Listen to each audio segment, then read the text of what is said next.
Today we're going to quickly add your printer to OS 11. On your Brother HLL2395DW.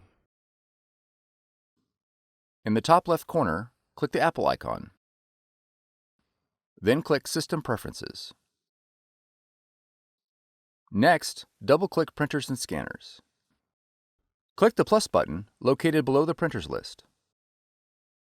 Your machine should now display in the Add Printers window.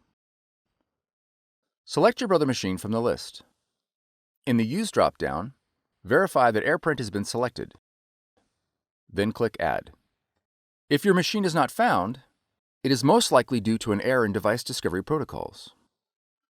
You'll need to reboot your computer, the Brother machine, and your router to make sure the network is completely refreshed and can attempt device discovery again.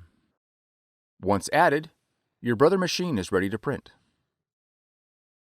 For more tutorials, FAQs, and videos, visit us at www.brother-usa.com. If you found this video helpful, be sure to subscribe. Thank you for choosing Brother.